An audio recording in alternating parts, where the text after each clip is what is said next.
It's 1980. Saturday Night Live is dying. The original cast is gone. John Belushi, Dan Aykroyd, Gilda Radner, all of them out the door. The new lineup is so bad that NBC executives openly discuss canceling the show. Critics call the 1980 to 1981 season unwatchable. Ratings collapse. The network puts a producer in place with almost no television experience, hands him a skeleton crew, and basically waits for the corpse to stop twitching. Then a 19-year-old kid from Roosevelt, Long Island walks onto the Studio 8H stage, and everything changes. Why Saturday Night Live was actually on life support. Before you can understand what Eddie Murphy did, you have to understand how bad things really were.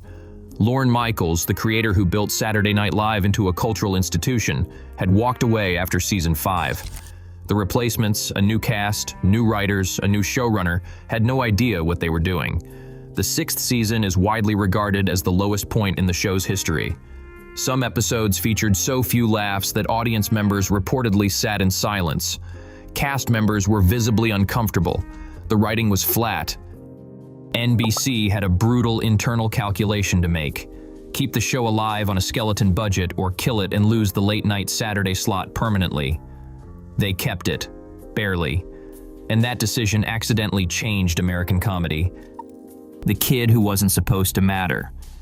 Eddie Murphy joined the cast in 1980, originally as a featured player, essentially a background role. He was given almost no screen time in early episodes.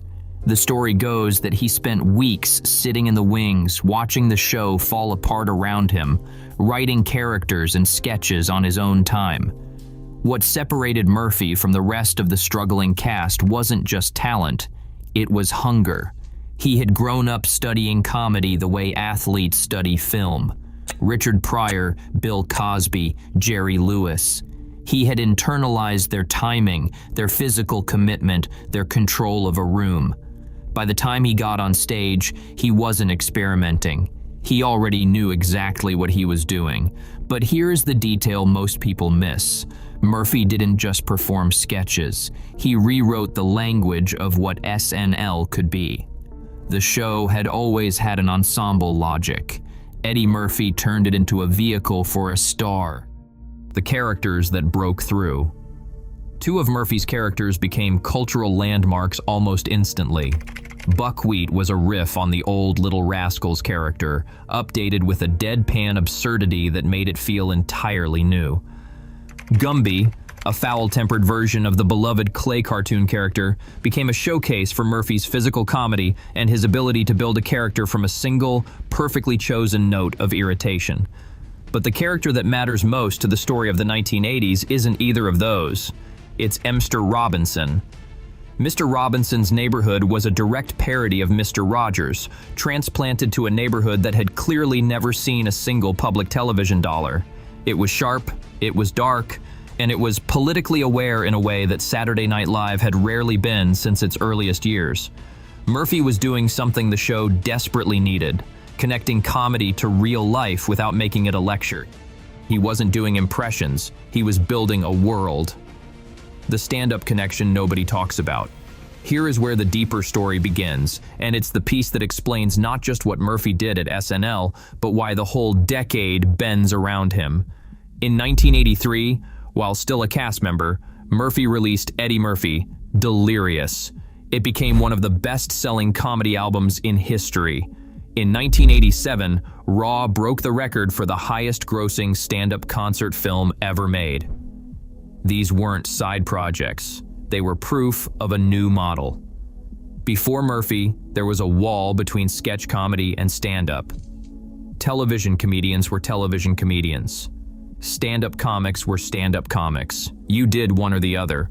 The industry assumed the audiences were different, the skill sets were different, the career paths were different. Nobody had successfully straddled that line at the scale Murphy was about to prove was possible. You didn't turn a late-night sketch show appearance into a full-scale arena tour that sold out in hours. Murphy demolished that wall completely, and he did it while still employed by NBC. Murphy demolished that wall. Every comedian who followed, from Chris Rock to Dave Chappelle to a generation of SNL alumni who launched stand-up careers from the show's platform, was walking through a door that Murphy kicked open. what he actually changed about the decade. By 1984, Murphy had left Saturday Night Live and moved into film. 48 Hours and Trading Places were already hits. Beverly Hills Cop became the highest-grossing film of 1984, outperforming every action movie of that year and turning Murphy into the biggest box office draw in Hollywood. But the comedy industry had already been permanently altered. Saturday Night Live survived because of the audience Murphy brought. The show's ratings didn't just stabilize during his run, they climbed. A generation of viewers who had never watched the show before tuned in specifically to see him. When he left, the show had enough momentum and institutional credibility to survive his absence and eventually rebuild around a new generation. More broadly, Murphy proved that a black comedian could be the undisputed center of American mainstream comedy, not a supporting player, not a crossover novelty, the center. That had never happened before in quite that way. The 1980s comedy industry did not look the way it did by accident. It was shaped, episode by episode and show by show, by what one teenager decided to do with a dying sketch comedy program. The question that changes everything. Here is the mystery buried in all of this, and it is one that comedy historians still argue about. Did Eddie Murphy save SNL, or did SNL save Eddie Murphy? Think about it carefully. If Murphy had been given a proper role from the beginning, with writers building material around his specific strengths, the trajectory might have been completely different. Instead, he was given almost nothing and forced to create everything himself. The neglect turned out to be the training. The emptiness of that 1980 to 1981 season was the stage on which he built his instincts.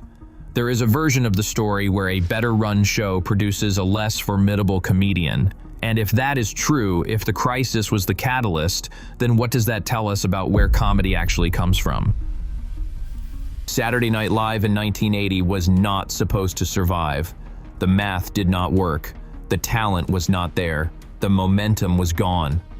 What happened instead is that the worst version of the show accidentally became the greenhouse for one of the most consequential comedy careers in American history. Murphy did not walk into a great institution and rise through it. He walked into a wreck and rebuilt it around himself. That is not just the story of a talented kid getting lucky. That is the story of how 1980s comedy got its spine. And the next time you watch a comedian cross effortlessly between a TV show, a stand-up special, and a blockbuster film, remember that someone had to prove that was possible. In 1980, from the wings of Studio 8H, watching a dying show fall apart around him, Eddie Murphy decided he was going to be that person.